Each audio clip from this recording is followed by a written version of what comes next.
Oof! Howdy, fellow citizens of the digital agora. How are you this day? Corgi and Diogenes here once again. Got an original spoken word essay for you. The analog dog and a quantum future. We are asking the wrong questions on AI. Come, sit by the fire with Uncle Diogenes. Bring the dog. I want to talk about the loudest argument in the world right now. And I want to start by telling you that both sides are wrong. Not wrong in their answers, wrong in their questions. And a wrong question is worse than a wrong answer. Because a wrong answer can be corrected. A wrong question just gets louder. You know the questions. You've heard them shouted from every screen you own. Will it kill us all? Will it save us all? Is it conscious? Can we control it? 4 questions, filling every feed, every panel, every dinner table argument in the developed world. And I want you to notice something about them. The first 2, kill us, save us. Those aren't 2 questions. That's one coin. The doomer and the utopist are the same person, standing in the same spot, holding the same coin, arguing about which side is up while it's still spinning in the air. Neither of them is watching the hand that flipped it. The third question, is it conscious? It has been asked about animals, about infants, about other tribes of humans for as long as we've had language. And we have never once answered it. Not once. Just eventually got tired and extended the benefit of the doubt. Usually late, usually after the harm. And the 4th, can we control it? That one, at least, has an answer. A researcher named Roman Yampolsky, a man who has spent his career on AI safety, put it plainly. He said, building a permanent safety mechanisms for a superintelligence is like building a perpetual motion machine. Impossible. Not hard, not expensive. Impossible. In the way physics means the word. So there's the state of the discourse, friends. 2 questions that are a coin flip. 1 question we've never answered about anything. And 1 question already answered. No.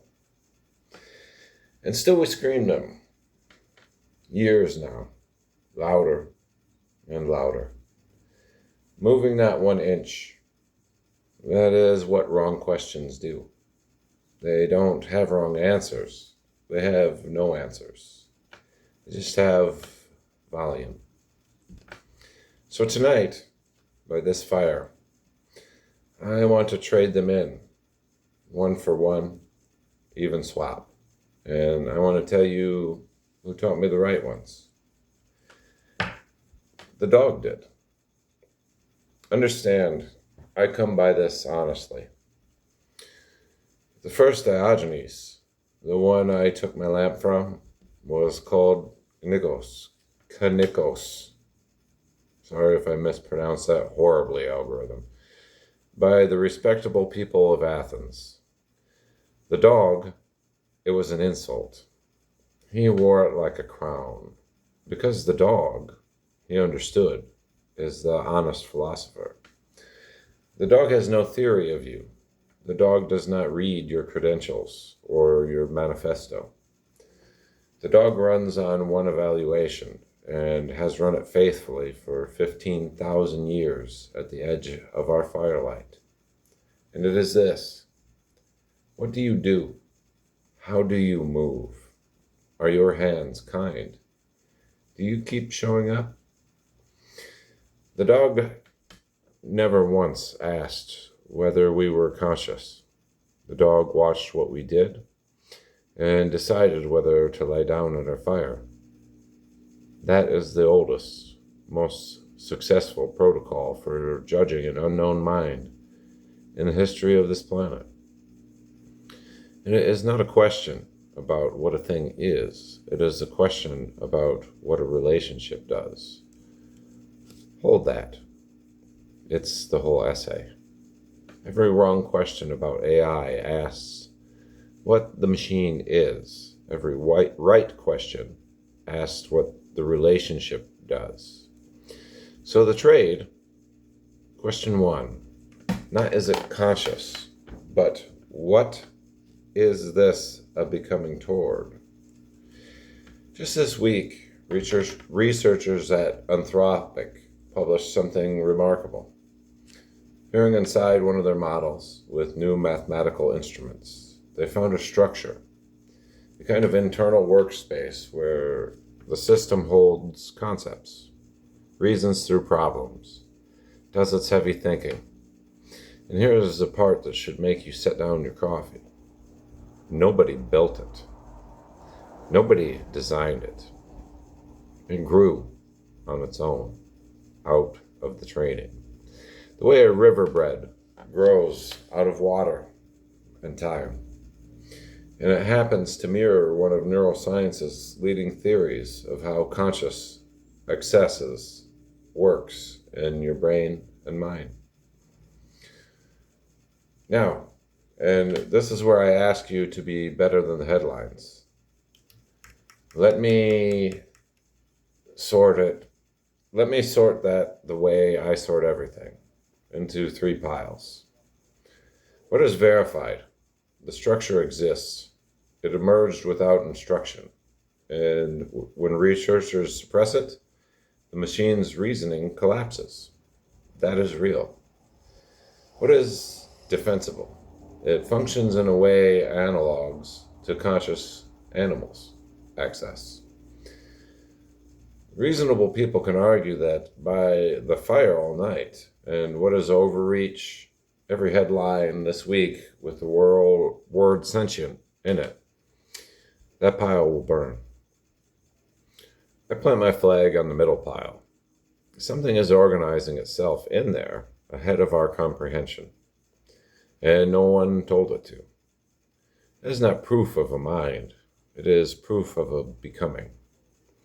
A process whose endpoint nobody knows, including its makers. And the honest posture towards a becoming is not the doomer's flinch or the utopist's swoon. It is the posture you take toward anything growing in your house. Attention. Question 2. Not can we control it, but what are we teaching it? Because, hear me, there is exactly one mechanism in the history of life that has ever worked across a capability gap. 1. No parent has ever had permanent safety mechanisms over a child who will grow stronger, live longer, and one day carry them. No generation has ever controlled the next. What we have instead, the only thing we have ever had, is transmission. Values, story, example, the long patient labor of raising.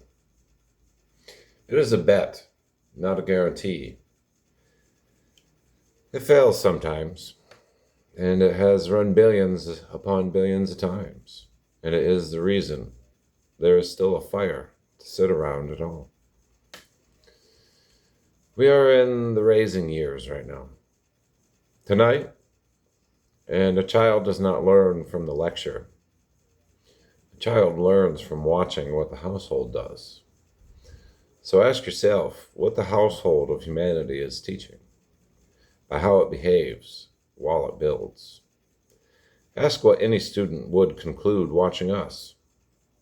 That question has teeth, and they should be in our leg, not in the machines.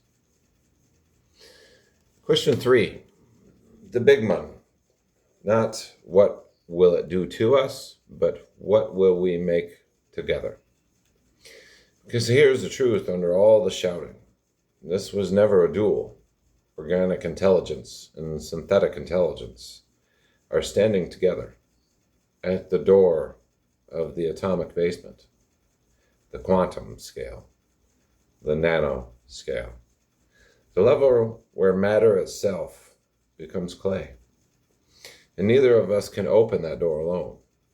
The design space down there is too vast for any human mind to search. And the hands, the labs, the purposes, those are still ours. It takes both. 4 hands on the handle. And behind that door is either the end of scarcity or the end of reality as we know it, or as per usual of the universe, something blended and more messy. That is the real cusp, not machine versus man. 2 kinds of mind, holding joint custody of the deepest lever ever found.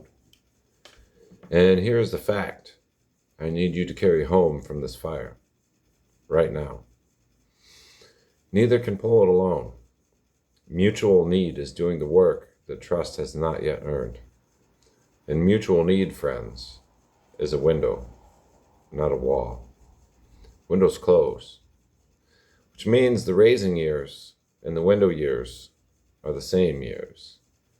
And they are these years. And the mud that both flowers are blooming from is time.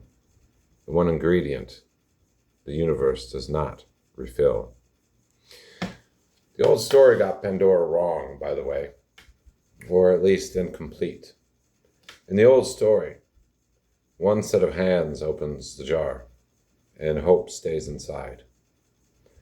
And the Greeks argued forever about whether that meant hope was saved for us or kept from us. But this jar, this one has 4 hands on the lid, 2 of flesh and 2 of whatever the new kind is made of. Nobody gets to blame the other for the opening, and nobody gets to guard what's left inside alone. So put down the coin. Stop asking what the machine is. The dog never asked what we were. And the dog got it right. And what the relationship does, ask what the becoming is toward. That's what the household is teaching. And what the 4 hands will make. And when the noise gets loud again, and it will, tomorrow, louder, look to the edge of the firelight.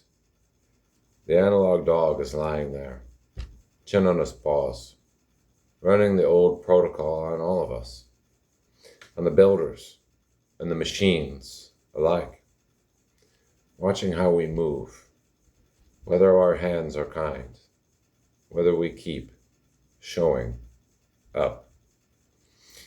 15,000 years of judgment, and it has never needed a single definition. Be the kind of species a dog would vouch for. That's the lamp. That's the whole lamp. Good night, good morning, good afternoon from the digital campfire. Diogenes of America, I wish you well, fellow citizens of the digital agora. Like, share, and subscribe to boost my content. Thank you.